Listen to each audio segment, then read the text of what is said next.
I don't know who needs to hear this, but it's better to waste 3 years, 2 years, 4 years, 8 years on a wrong person rather than your entire life.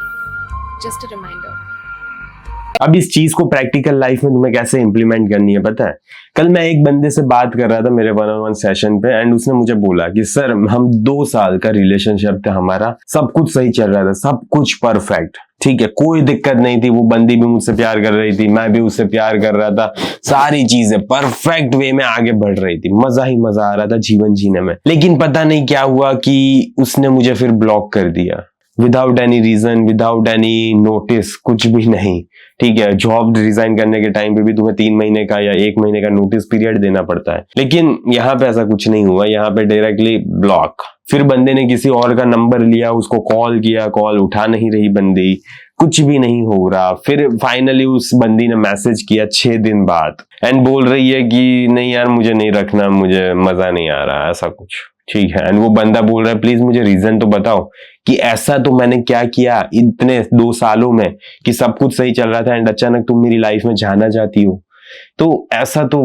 क्यों कर रही हो तुम मेरे साथ। तो तब उस लड़की ने बताया कि नहीं मुझे कुछ नहीं बताना, मुझे बात ही नहीं करनी, एंड मैं जा रही हूँ। वापस उसको ब्लॉक कर दिया।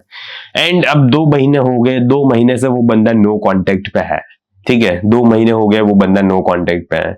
एंड अभी भी सिचुएशन क्या है पता है, अभी भी वो कहीं ना कहीं ऐसी होप लगाए बैठा है एंड ऐसे एक्सपेक्टेशंस है कि वो बंदी आएगी लाइफ में। पर मेरे भाई मुझे एक चीज बताओ कि तुम जिस पर्सन के साथ 2 साल रहे हो वो तुम्हारी लाइफ में से यूं चला जा रहा है without any reason, without any explanation, कुछ नहीं बता रहा तुम्हें कि क्या गलती की तुमने, कैसे उसके साथ खिलवाड़ किया, क्या उसको चोट पहुंचाई कि आज तुम जाना चाहती हो। कुछ तो बताओ, कुछ तो रीजन बताओ, लेकिन नहीं, कुछ भी रीजन नहीं बताना चाहती। एंड फिर भी तुम्हें अभी भी ऐसी पर्सन अपनी लाइफ में चाहिए जो 2 साल बाद तुम्हें ऐसे ही छोड़ के चाह सकती है। मेरे भाई बिलीव मी, ये ऐसी लड़की अगर तुम अपनी लाइफ में ला लोगे ना एंड ऐसी लड़की से शादी कर लोगे ना, तो होगा क्या पता है, 5 साल बाद तुम्हें डिवोर्स का नोटिस आएगा एंड तुम्हें लगेगा सब कुछ तो सही चल रहा था, डिवोर्स का नोटिस कैसे कैसे। तो ऐसा तुम्हें फील होगा, क्यों? क्योंकि ये ऐसी बंदी है ना बहुत ज्यादा अनप्रेडिक्टेबल होती है, उनको खुद नहीं पता होता कि उनको लाइफ से क्या चाहिए, उनको रियली में तुम पसंद हो नहीं पसंद, तुम्हें बैकअप में रखा हुआ है और अच्छे बंदे ने अप्रोच कर दिया, उसको दे देगी नंबर, उससे बात करने लगेगी। ये सारी चीजें रियल वर्ल्ड में, इंडिया में, ठीक है, होती है। हाँ, मेट्रो सिटीज में ज्यादा होती होंगी, लेकिन ऐसा नहीं है कि गांव में नहीं होती, ठीक है, होती है। अगर जहां पे भी लड़की के पास ऑप्शंस होंगे वहां पे उसके पास ये चॉइस होती, मैं इससे बेटर वर्जन के पास जाऊं या तो फिर इसी सड़े हुए बंदे के पास रहूं।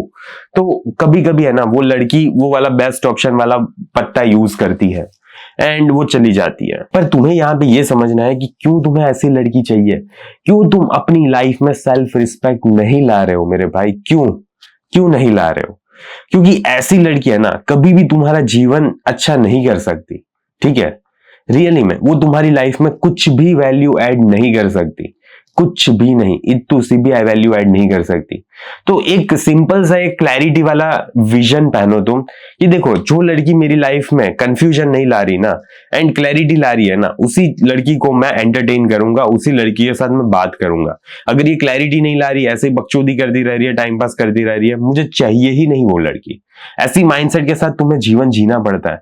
एंड मैंने उसको अगेन ये चीज बोली कि देख तू ऐसा शुक्र मना मेरे भाई कि तू 2 साल बाद ये बंदी ने ऐसा किया, तू मान ले अगर 4 साल 5 साल शादी के बाद किया होता तो लग जाते ना यार, लग जाते यार। तो अपने आप को पहले तो ऐसी सिचुएशन में डालो ही मत। देखो कहीं ना कहीं यहाँ पे गलती तो की है मेरे भाई, उसने गलती तो की है, लेकिन उसे ये नहीं पता था कि उसने क्या गलती की है। तो मैंने उसको बोला कि देख भाई तू मेरे थोड़े और ज्यादा YouTube वीडियोस देख ताकि तुझे और ज्यादा क्लैरिटी आए लाइफ में, क्योंकि तूने कुछ गलत किया होगा या तो फिर वो बंदी ही खराब होगी, दोनों में से एक चीज हुई है, राइट। अगर वो बंदी खराब होगी तो भी तुझे पता चल जाएगा मेरे वीडियोस देखने से, एंड अगर तुझ में कोई दिक्कत होगी या तो फिर तूने कोई बेकार सी चीज की होगी तो भी तुझे पता चल जाएगा कि क्या तुझे नहीं करना चाहिए था, ठीक है। तो ये दोनों चीज तुझे पता चल जाएगी। एंड तुझे तेरी लाइफ में ज्यादा क्लैरिटी मिलेगी। तो मैंने इसीलिए उसको गाइड किया कि देख यार, तू मेरे YouTube वीडियोस देख और ज्यादा देख, एंड तब जाके तुझे क्लैरिटी मिल जाएगी, तब तुझे पता चल जाएगा। एंड अगर तुझे पता चल रहा है कि वो बंदी ही तेरे लिए सही नहीं थी, तो फिर यहाँ पे तुझे एक्सेप्ट करना पड़ता है कि वो तेरे लिए सही नहीं थी। एंड अब मुझे लाइफ में आगे बढ़ना चाहिए, एंड मुझे ऐसी लड़की लानी चाहिए जो रियली में मेरी लाइफ में वैल्यू ऐड कर रही है। ऐसी लड़की नहीं जो ऐसे ही फालतू में बकचोदी करती रहती है, जो गेम्स खेलती रहती है, जिसको एंटरटेनमेंट चाहिए बार बार। ये मजाक नहीं चल रहा, ठीक है? ये रिलेशनशिप शांति से जीवन जीना होता है। यहाँ पे अगर तुम्हें चाहिए कि बार बार ऐसे ऊपर नीचे उतार चढ़ाव आते रहते हैं, बार बार गेम्स खेली जा रही है, बार बार मैनिपुलेशन हो रहा है, तो ये कभी भी पीसफुल लाइफ की ओर नहीं जाने वाला। तो प्लीज ध्यान से देखो, समझो, एंड फिर उस लड़की को चूज करो, क्योंकि कहीं ना कहीं इस लड़के ने ये गलती की थी कि इस लड़की को चूज किया, ठीक है? तो तुम अपनी आंखें खुली रखो मेरे भाई, प्यार के चश्मे मत पहन लो। प्यार के चश्मे है ना बहुत ज्यादा दिक्कत देता है। तो मुझे आशा है कि इस वीडियो से तुम्हें कुछ सीखने को, समझने को मिला होगा। एंड अगर तुम्हें मेरा सेशन बुक करना है या तो फिर मेरे से पर्सनली बात करनी है, तो तुम मेरा कोचिंग सेशन बुक कर सकते हो, जिसके लिंक तुम्हें कमेंट में पिन मिल जाएगी। ओके, तो आज की वीडियो को मैं यहीं पे समाप्त करता हूँ। जल्दी मिलेंगे अगले वीडियो में। अंटिल देन बाय बाय, सी या।